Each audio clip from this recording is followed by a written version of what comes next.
Yo, YouTube, man. What's going on, man? It's your boy Adi Goes International, man. If you don't know me, it's a perfect time to get to know me through this reaction. But if you do know me, welcome back to the channel, man. Today, we are going to be reacting to what is AFL, Australian Rules Football Explained, man. And listen, if you're new to the channel, man, welcome on in, brother. You know what I'm saying? Make sure you go down and like, comment, and subscribe, man. Turn the post notifications on to all. Listen, the main objective on this channel, man, listen, we did some cricket. We did some hockey. Now we doing some AFL. We did some motorsport. Listen, we getting into so many sports on this channel, but I'm generally looking forward to get into AFL, get into some more cricket, and get into some more motorsport. But if you have any more recommendations, man, put it down in the comment section down below, and I will make sure to get to it. Without further ado, man, let's go get straight into the video, baby. Let's do it. Let's learn about the AFL, man. Come on. Let's see. I'm hyped. Come on. A game in which players soar like eagles. Damn, I'm seeing the scoreboard. Hold on, let's go back though a little bit. I seen that shit say 140, like 140 to 770. Soar like 140 eagles. 77. Damn. Where a player can run between 12 and 20 kilometers a game. Oh my gosh, what a fucking a kick game that that's was. fast paced and brutal. Damn! No pads? Damn, no pads?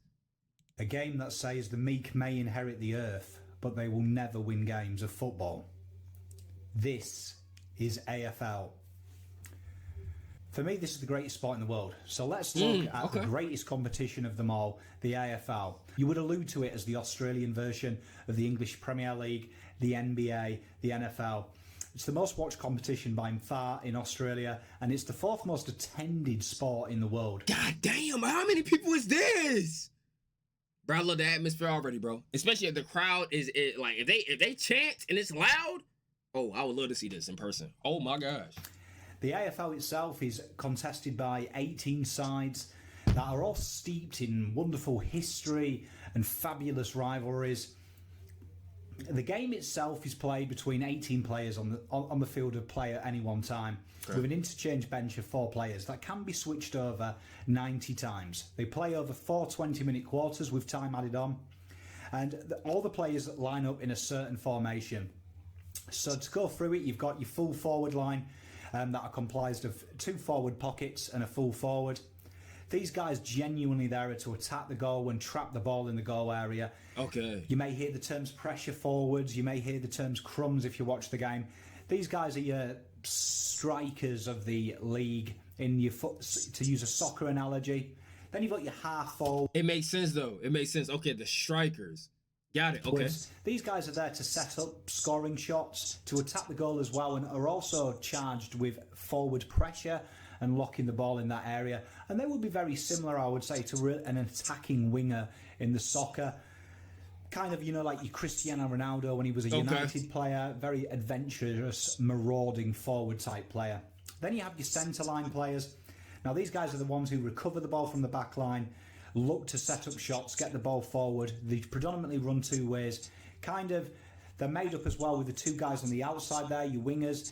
They're kind of very rehearsed in defensive and forward, kind of like a wing back would probably be the best way to describe them. They're not quite an attacking winger because they do a lot more defensive jobs in the modern day AFL. But they're probably the most important part of the game. Then you've got your half back line. Now wait, quick question though, before let me rewind it so that you know so we can catch up on that too. I'm not sure if he gonna touch up on like the history of AFL, but like if y'all know, if you made this far in the video, like how is this created and when did this get created and maybe where? Oh, well, no, in Australia, I'm tripping, my fault. So, when did it get created? You know what I'm saying? And, yeah, that's a, yeah. But it's not where, it's Australian, obviously. Of the game. Then you've got your half-back line. Now, they're to recover the ball from the back line and to clear the ball to midfield and to the forward line. These guys genuinely very quick, the smaller players on the flanks, the half-back flanks, and you have a term you hear a lot, key defenders and key forwards. These usually the players that are in the centre of the half-back line and the centre of the full-back line, who again, their job is to be a defender, to really lock down, get the ball out of the defensive 50 and to spoil all marks. And you can see that here, this is the format you can kind of evenly spread. And then you've got these interesting ones here, they're called followers. Now this is quite confusing for someone new to the game, but they're comprised of a ruckman and 2 on ballers. So a traditional name is the ruck rover and the rover. So generally these guys you'll see at the stoppages. So when the game gets stopped at centre bounce particularly, you'll see these guys around the centre, usually comprising of one really tall guy and two smaller players.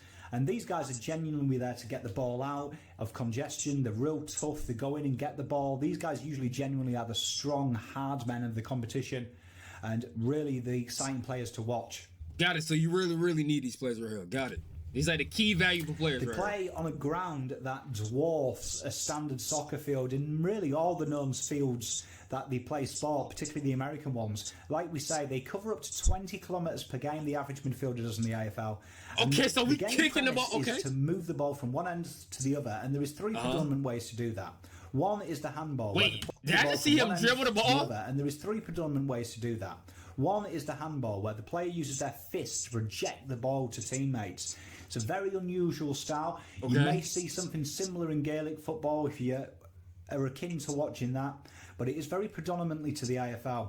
The other more obvious method is the kick, and that's where they can gain up to 50 metres at a time, aiming to try and hit a player up to get a mark, or they do kick to space and allow players to run on. And the final way to move, and it's something that you see a lot more in modern day AFL, very similar to the basketball, they have to run with the ball at hand, but must bounce it once every 15 metres. There isn't a limit to how much they can do that. You could run one end to the ground to the other if you do that. Very rare though, because the game doesn't allow much space. You know, that is so cool though. Like, that is so different. I ain't gonna lie. I hope he touched down on this, like the points right here and stuff like that. I hope he touched on that. But if he doesn't, okay, so like how like what is the point system? So I know that you gotta kick the ball into I guess like I could call it like a field goal. I guess kind of like a field goal. Like how would the NFL have like go for a field goal? You know what I'm saying? You gotta go straight through, or you know, to get the point, whatever the case may be. But how many points is that? Get what I'm saying? And when we're kicking, we're looking for these marks. Now, it's one of the most spectacular aspects of the AFL, and it's something that you don't see really in any other sport as exciting as this. And it's a game that allows you to use the opposition as a stepladder. The ball must travel 50 metres without anyone touching it prior to the player marking the ball, and it can't hit the ground. And if you do that successfully, we call it a paid mark. And that's where a player gets effectively a free kick from wherever he is on the ground with a 10-metre protection area to play his next kick. Perhaps the most common mark you'll see, and the biggest aim, is to mark inside 50. Now, you'll notice on the field as it comes up now, there's these little red lines. That was a good catch. Where the 50 are, these semicircular arcs. Got it. If a player successfully takes a mark inside 50, they get 30 seconds to attempt to score a goal. And the object of the goal is to kick through the two middle posts. If you do that, you'll get 6 points. Yep. If you hit the post, or you get it through the other posts, or a player takes it of the opposition and runs it through the behind, runs it through the goal. There's no own goals in this game. It's a single point, resulting in the opposition getting the ball, and there will be a restart from that goal square there in the defensive 50. The game start is a really, I think, iconic part of AFL, and it's something that really attracted me, and it's called the centre bounce, and this happens at the start of each quarter and after every goal, and it is very similar to an NBA tip-off. Yeah, contested between two ruckmen who will then attempt to jostle position with each other while jumping for a ball in the air and attempt to tap it. Oh, so this is what he was talking about earlier when he was talking about in it was like these three players in the middle. This is what he's talking about right here. Got it. Okay. The visual learning is I'm learning. I'm more of a visual guy, but I'm seeing what he was talking about though. Down to their rovers or a tapper to punch it ball forward and get it away from the congestion. And perhaps the most entertaining part for any foreigner is how we have our restarts in the game. You'll notice that when the ball goes out the sidelines, we have a throw-in, and you'll see how the umpires throw it in. They get a lot of distance of that, and they create a mini version of the bounce between the two ruckmen. And it's really, for all intents and purposes, an umpire-led throw-in. It's a real weird part of the game, and it's something that amused me when I first started watching this great sport. Now, tackling is one of the best parts. It's a very physical style of game. And if you're familiar, like I am, in the north of England, rugby league, tackling is one of the iconic parts of it. It's what we all enjoy doing as kids. Tackling is permitted, but it's got to be between the shoulders and above the knees. And you'll hear the crowd, if you watch the game, scream ball. And what they're trying to do is request the holding the ball rule, which means every time a player is tackled, they are given enough time to dispose of that ball. They must release the ball either via legal handball or a kick. And if they don't have the opportunity, it's called paying holding the ball, or you'll hear no prior, which means you're tackled before you have the opportunity to release it. We also have wonderful moments like bumps and shepherds off the ball. A shepherd is where a player effectively bumps or uses his shoulders to shoulder to protect another ball carrier from a tackle. And obviously the bumps you'll see quite often in a thing we have called taggers. Now, taggers will remind you of players like Patrick Vieira and Roy Keane. Enforcers, they stop the good players playing and they look to stifle the opposition with bumps off the ball and intimidation tactics. Now, our wonderful AFL season over here is played over 22 fabulous games, with the top 8 making up the finals. So I wonder when I can catch an AFL game then. I ain't gonna lie to you, you know what I'm saying? Since we here, I wonder when I can catch it. Like what season? What year? 22 fabulous games, with the top 8 making up the finals. And if we look at it, the top 8 can be one of the most confusing things in the world. But as you can see here with this graph, the top 4 go into what is called a qualifying final, where first and second place will be at home and fourth and third will be away in that contest. And the losers of them games will go into what's called a semi-final, and they will be playing 5, 6, 7 and 8. 5 and 6 playing an elimination final. It's a knockout style type event, and the winner of that gets to play the loser of these qualifying finals, and then the winner of that goes on to whoever won the qualifying first and the qualifying second. Sounds quite confusing, but if you follow that graph, it should get you through. And then we're at the biggest dance of them all, 100,000 people in September at the MCG on a national day's holiday. If you live here in Melbourne, we all got the day off to watch it. You grab yourself a barbecue, grab yourself a nice cool beer, and you sit down and you cheer on your team or whoever you've adopted that day and cheer them on to glory. But it's not just team glory that we have in the AFL. Whoever finishes top of the ladder wins what's called the minor premiership. Damn, that was a good kid. It's not really that important. No one really talks about it. It's kind of just you've got the first qualifying final. We also have the Brownlow medal though, and that is a bit like our FIFA Player of the Year, and it's a very interesting way it's done. It's voted kind of like a Ballon d'Or. Voted by the umpires on the ground that day. They gave a 3-2-1 vote for the top 3 players on the ground, and it's called the best and fairest. And if you get suspended throughout the year, you forfeit your right to win the vote. It's a very tough competition to win, and only the cream rise to the top there. We have a Coleman medal for the leading goal kicker, and the leading goal kicker over here can range anywhere from 60 to 100 goals a year. Damn. And we have a Rising Star Award that's given to the best player aged 20 or under on January the 1st that year, and must have played 10 or less games at the start of that calendar year. But for me, the greatest thing about this game of footy isn't the game itself. It isn't the marks. It isn't the It gotta be the atmosphere. Spectacular, wonderful goals and virtuoso goals. But it's about the fans.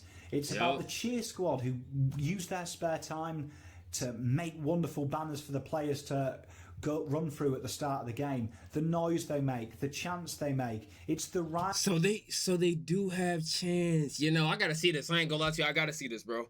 I would love to actually watch one of these games and get some more information about this. Rivalries that make up this game, and it's a friendly rivalry. Unlike the vicious rivalries we have in soccer in the UK, it's banter and it's fun, and it's not death at all costs. It's retaining the equal passion for both sides and the love of the game.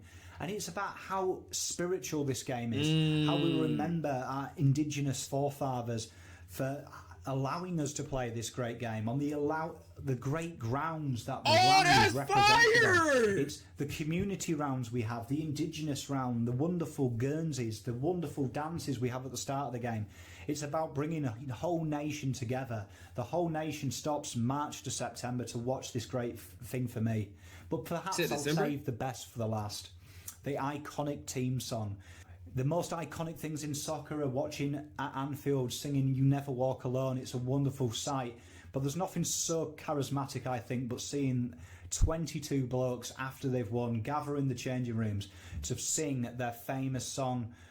And it is a wonderful thing to see. It's a wonderful spectacle and a wonderful sight.